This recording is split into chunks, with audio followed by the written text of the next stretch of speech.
In the small village of Umus, there lived a young girl named Tamara. She was only 16, but her eyes had seen pain like that of an old woman. Her mother had died giving birth to her, and from that moment, her life became full of sorrow.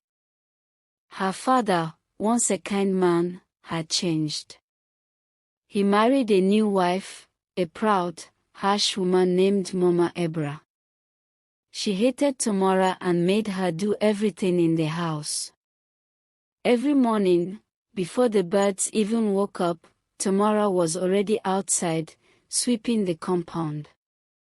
She would carry heavy firewood from the bush, fetch water from the far stream, and cook food she was not even allowed to taste. Her stepsisters, Ebra and Ada, laughed at her every day. House rat. Slave girl. Go and die like your mother. But Tamara never shouted back. She would smile gently and say, "One day, God will remember me." That smile, that quiet, patient smile was the only thing she owned. One hot afternoon, after helping an old farmer on his cassava farm, the man gave Tamara a small piece of bread wrapped in old newspaper. She held it close like it was gold. That was all she had to eat that day. On her way back, she passed by the udala tree near the village square. There, sitting alone on the dusty floor, was a blind beggar. His clothes were torn. His hair was white and rough.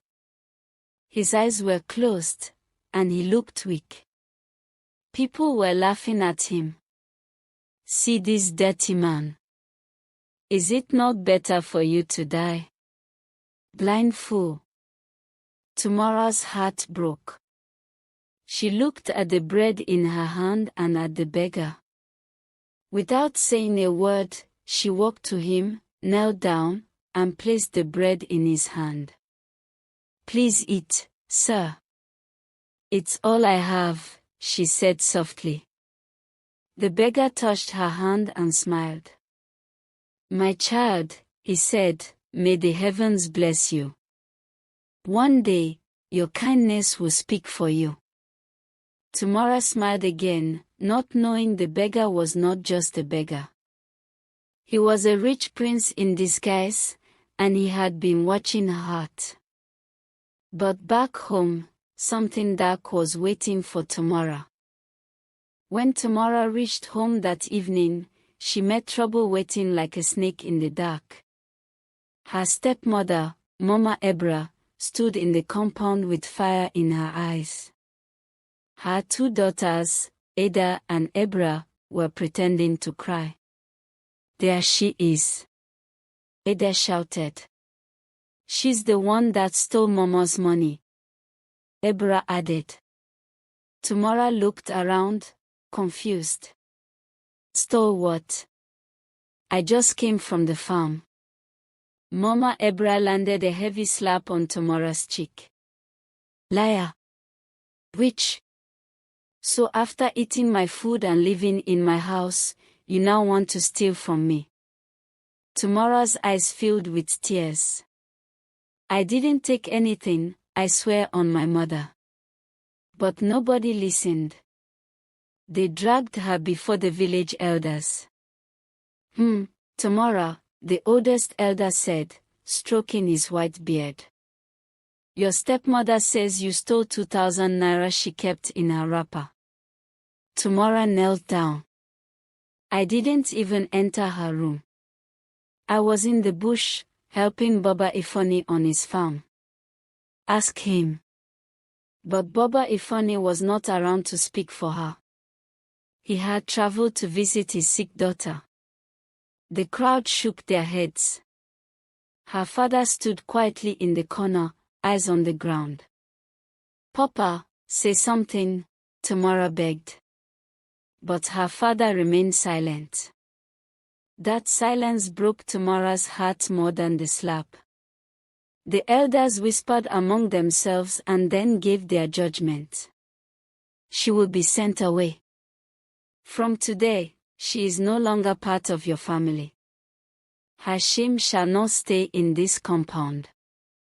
And just like that, Tamara was cast away like a stray dog. They threw out her little wrapper bag. Her stepmother tore her only good dress and cursed her loudly. You'll suffer, you hear me? You'll beg on the streets. That your blind friend will be your husband. Tamara picked up her things and walked into the night. No food. No shelter. No family.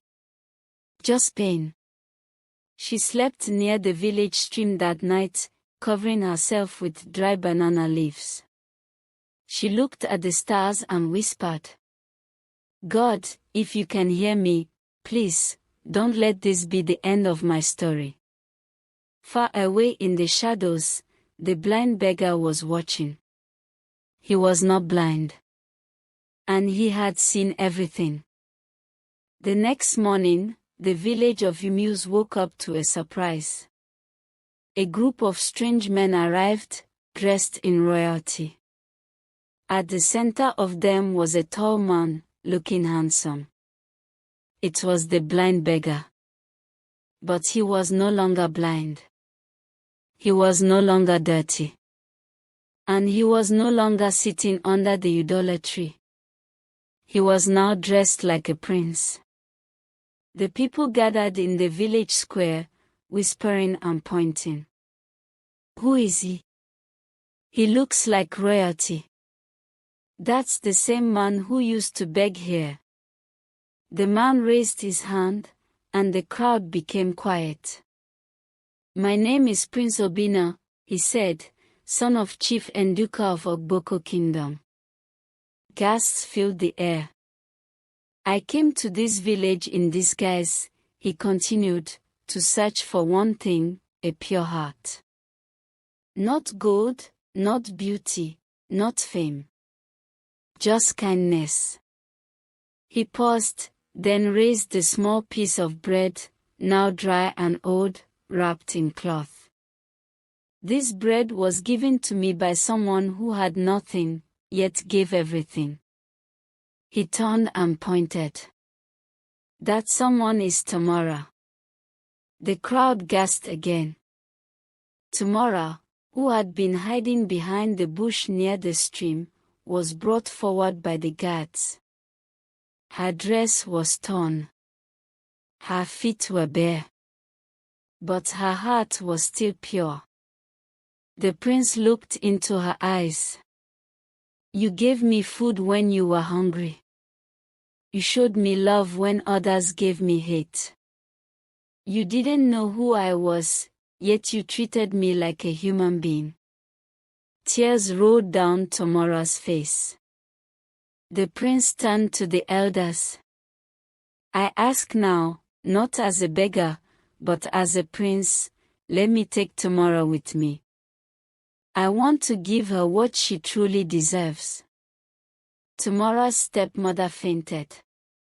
Her stepsisters began to cry, but no one listened. The elders, shocked and speechless, nodded in agreement.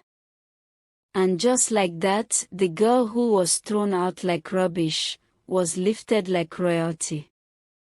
Tamara followed the prince to Ogboko, her eyes full of wonder, her heart full of hope. But her journey was not over yet. As the sun rose over the great kingdom of Ogboko, Tamara stepped into a new life. No longer a servant girl. No longer the village disgrace. She now lived in a grand palace, with soft clothes, golden bracelets, and maids to attend to her. But Tamara's heart remained the same. She did not forget where she came from. Prince Obina, now preparing to take over from his aging father, treated her with respect and care. He taught her to read, took her to gatherings with noble women, and always introduced her as the woman who gave me bread when I had nothing. One evening, as they sat under the palace garden tree, the prince looked into her eyes and said, "Tamara, I don't want to just reward you. I want to walk beside you for life. Will you be my queen?" Tears filled Tamara's eyes. She couldn't speak. She just nodded. The whole kingdom rejoiced. Songs were sung. Drums beat through the night. The same girl who once slept by a stream now wore royal beads and danced before kings. But Tamara asked for just one gift on her wedding day. "Please," she said, "let me go back to my village. Just once." The prince agreed. When she returned to Umuse, the villagers could not believe their eyes. Tamara, the same girl they once ignored, came back in a grand chariot, with bags of rice, clothes, and money. She walked straight to her father's house. Her stepmother hid in shame. Her father fell on his knees. "My daughter, forgive me," he whispered. Tamara helped him up gently. "I forgave you a long time ago." But she did not return to punish anyone. She returned to build. She built a school for girls, a health center, and a small bakery where poor widows could work and feed their children. "Let no girl go through what I went through," she said. And so, Tamara became more than a queen, she became a voice for the silent, a helper to the helpless. All because of one small act of kindness. One piece of bread. One heart that refused to turn bitter.